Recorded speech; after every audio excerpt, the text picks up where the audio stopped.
Tadi Al-Ustaz Syahid bilang sama saya terangin masalah Maulid Ad-Daibah. Saya sedikit aja tahu tentang Maulid Ad-Daibah, nggak banyak. Itu pun dari guru saya Al-Habib Salim bin Abdullah Asy-Syadhili, bahwasannya Maulid Daibah ini dikarang oleh Syekh Abdul Rahman Ad-Daibai Az-Zabidi Al-Yamani.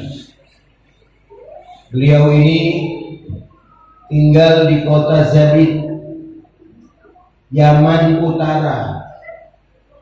Ya, kota Zabid ini kota yang banyak ulama di sini. Nah, beliau tinggal di kota Zabid.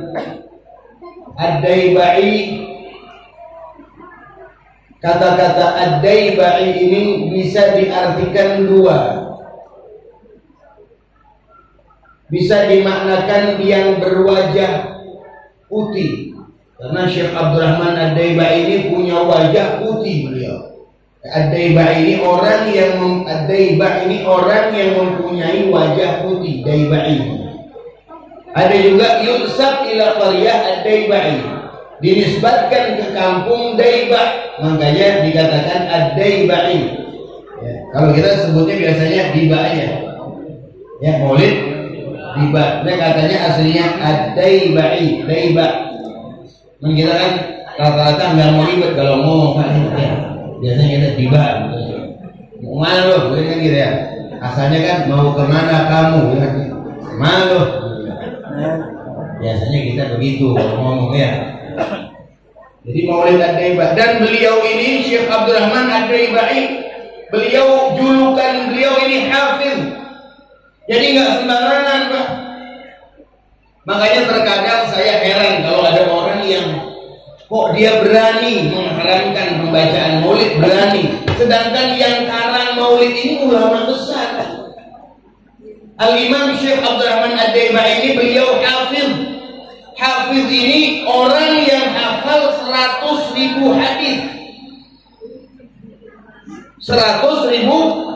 Seperti Al-Imam Al-Hafiz Syekh Ibn Hajar Al-Asqalani pun sama begitu. Kalau udah julukan hafiz berarti hafal 100.000 hadis. Itu pun bukan hadisnya doang, bukan matannya doang, tapi sama sanad-sanadnya beliau hafal.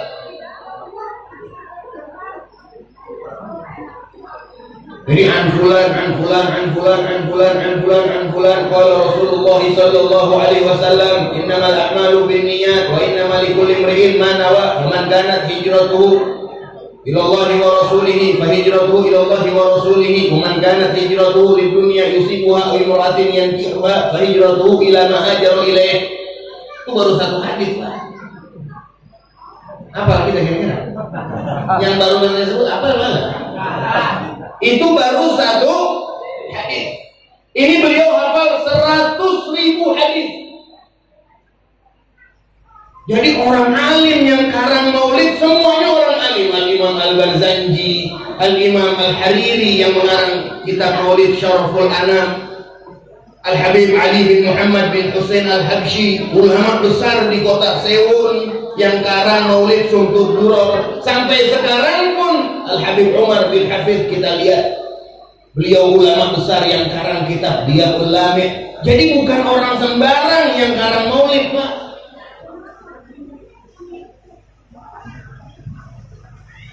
Dan Syekh Abdurrahman Ad-Daibai ini dalam riwayat kata Habib Salim bin Abdullah Asy-Syadhili, beliau ini karang Maulid bukan ngarang terus dicetak disebar, enggak. Beliau ini ngarang kitab Maulid, dulu santrinya banyak, setiap malam Jumat beliau karang Maulid supaya dibaca sama santri-santrinya, biar tahu sejarah kelahiran Rasulullah. Ulama kita kan dulu, Pak, la yuhibbuna syuhrah, enggak senang ketenaran, enggak. Bukan berarti ngarang. Lihat yang ngarang Al-Jurmiyah kan begitu, kita dengarkan ceritanya. Habis ngarang dicemplungin ke laut. Kalau emang di kitab bakal berkah, balik lagi ke darat, kan begitu. Tapi subhanallah emang keramatnya, dan ini kitab berkah, ikhlas ngarangnya, balik lagi ke pantai. Wala basah wala apa, enggak rusak. Coba model kita begitu, ngarang umpama buku, cemplungin ke kali, lah naik loh, nggak balik lagi. Dulu begitu ulama kita tuh tawadhu, rendah diri, mungkin banyak ilmu, mungkin rendah diri. Nah ini Syekh Abdurrahman Ad-Daibai ngarang itu kitab Maulid Ad-Daibah buat murid-muridnya, tadiannya mah supaya dibaca setiap malam Jumat. Tapi memang sesuatu kalau manfaat itu kekal Pak sifatnya, nyebar. Sesuatu kalau manfaat itu nyebar, Allah sebarin ke seluruh pelosok. Mana yang tidak tahu Maulid Ad-Daibai? Dari sebuah kota kecil Zabid di kota Yaman sampai sekarang semua dunia tahu Maulid Ad-Daibai dan dibaca. Beliau karang tuh tipis, Maulid Ad-Daibai itu tipis kan? Iya kan? Itu pun kalau kita baca semua mungkin nggak kelar 2 jam Pak. Saya juga bacanya tadi ikhtisar singkat, ada beberapa pasal aja yang saya baca.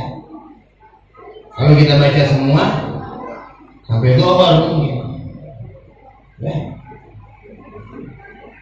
Beliau punya karangan tentang syama'il Rasulullah 2 jilid beliau, dan lewat 2 jilid, kalau nggak salah 4 jilid beliau karang tentang sejarah Nabi Muhammad SAW.